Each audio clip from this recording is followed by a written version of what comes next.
कबीर भर भर के शिकायतें कर रहा होता है बानी की, लेकिन जो उसकी सासू माँ थी यानी कबीर की माँ का तो उल्टा ही रिएक्शन था।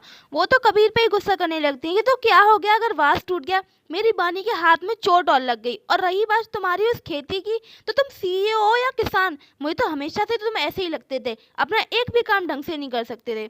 मतलब उनका बम तो फूटा था, लेकिन बानी के ऊपर नहीं उल्टा कबीर के ऊपर ही। मतलब अभी तो ये डिवोर्स फिर से टल गया था। कबीर की माँ उन दोनों को ले जाती है उनके रूम में और कहती है अब से यही तुम दोनों का रूम है और यहीं तुम दोनों को रहना है। ऐसा बोलकर वो तो वहां से चली जाती है, पर उन्हें क्या पता था कि ये दोनों तो बम है, अगर एक बम है तो एक आग है और दोनों को मिलने से विस्फोट ही होता है।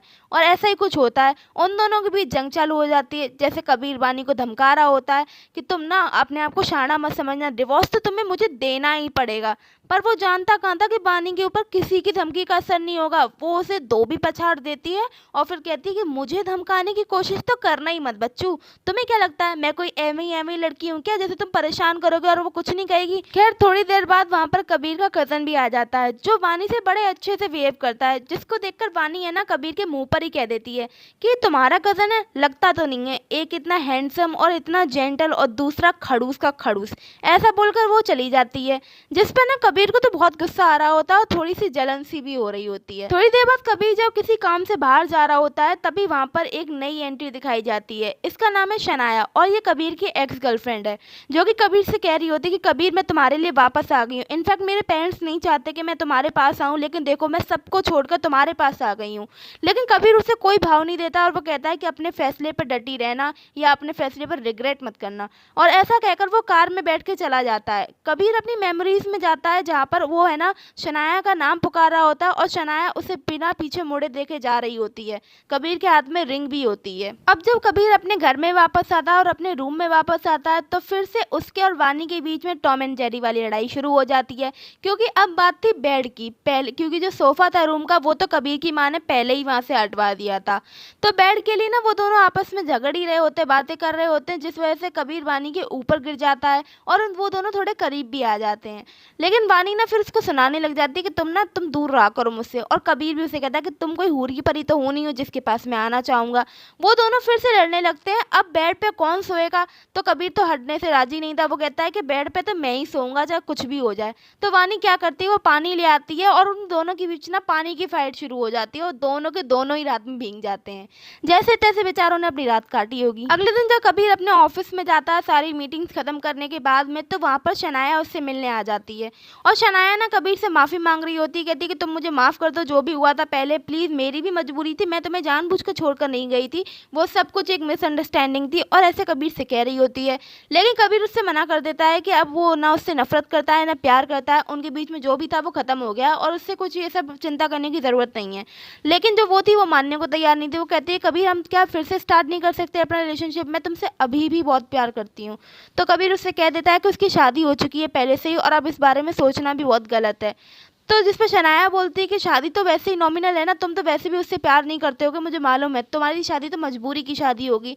तो कबीर गुस्से में आ जाता है और कहता है तुम्हें क्या शादी का बच्चों का खेल लगता है, जब मर जाए तब कर लो, जब मर जाए तब मत करो। कबीर उसे दूर रहने की सलाह देकर वहां से चला जाता है। लेकिन है ना शनाया के दिमाग में कुछ और ही चला गया था। उसको लगता है कि ये सब कुछ वानी की वजह से यानी कबीर की वाइफ की वजह से हो रहा है। अगर वो नहीं कबीर की जिंदगी में आई होती तो उसकी एंट्री कबीर की जिंदगी में आराम से हो जाती और वो वानी को सबक सिखाने का सोचकर चली जाती है वानी के पास। वानी क्लब में होती है अपनी फ्रेंड के साथ में, वो अपना एंजॉय कर रही होती है। लेकिन तभी वहाँ पर पहुँच जाती शनाया अपने बाउंसर्स के साथ में, कुछ 10 लोग होंगे, और वानी को धमकाने लगती है।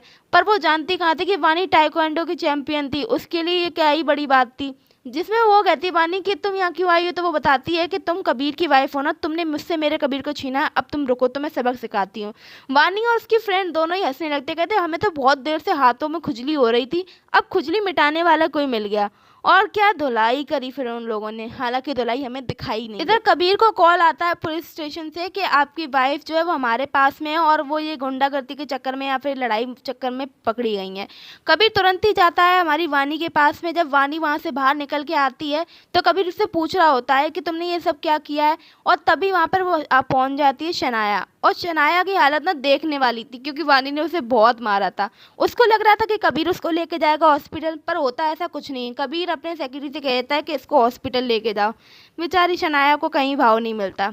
कबीर का कज़न भी वहाँ आ जाता है और वो हमारी वानी की फ्रेंड को वहाँ से लेके चला जाता है, क्योंकि वो वानी को और कबीर को कुछ टाइम अकेले में बिताने देना चाहता था।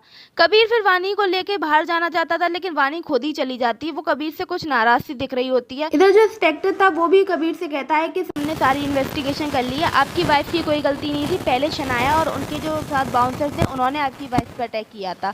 तो जिस पे कबीर कहता है बाउंसर्स मतलब कितने और लोग थे? तो पुलिस ऑफिसर बताता है कि 10 लोग थे सर। आपकी वाइफ तो बहुत काबिल तारीफ है, 10 लोगों को अकेले हैंडल कर लिया। कबीर को यहाँ पर हमारी जो वानी की नई स्किल के बारे में पता चलता है। फिर कबीर बाहर जाता है, वानी के हाथ में चोट लग गई थी तो उस पर दवाई लगाता है, लेकिन वानी ना उससे कह देती है कि देखो तुमसे एक बात कह दे रही हूँ, चाहे कुछ भी हो जाए अपनी गर्लफ्रेंड्स एक्स गर्लफ्रेंड्स को ना संभाल के रखा करो और मुझसे तो दूर ही रखना, तुम्हारी वजह से मुझे और ये सब कुछ सहना पड़ता है। मतलब वानी कबीर से ना उसकी एक्स गर्लफ्रेंड की वजह से गुस्सा थी। कबीर का सेक्रेटरी सारी इन्फॉर्मेशन लेके आया होता है वानी की कबीर के पास में, जहाँ से कबीर को पता चलता है कि वानी टाइकोएंडो में ब्लैक बेल्ट है। और जिसको जानने के बाद तो कबीर को अलग सा ही डर लगने लगता है, वो तो कुछ और ही इमेजिन करने लगता है। इनफैक्ट जब वानी वहाँ आ रही होती है तो सेक्रेटरी तो चुपचाप से अपनी दुम दबा के भाग जाता है और कबीर भी है ना कहने लगता है कि देखो वानी, हमारे बीच में ऐसा कुछ खास है नहीं ना नफरत वाला, और जो भी हुआ वो गलती से हुआ था ना, मेरी वजह से थोड़ी हुआ था। शनाया ने तुम पे अटैक किया, पर मुझे क्या पता थोड़ी था वो तुम पर अटैक करेगी। जिसपे वानी कहती है कि बेटा हुआ तो तुम्हारी वजह से ही है ना, अब तुम रुको। जिसके बाद कबीर के चिल्लाने की आवाज उसके रूम के बाहर आ रही होती है और जो सुनने के बाद कबीर की माँ कुछ और ही सोच रही होती है। इनके बीच में टॉम एंड जेरी का रिश्ता जाने कब खत्म होगा, कब ये सच में एक दूसरे से प्यार करेंगे, वो जानने के लिए चैनल सब्सक्राइब करिए, वीडियो लाइक करिए और बाय बाय।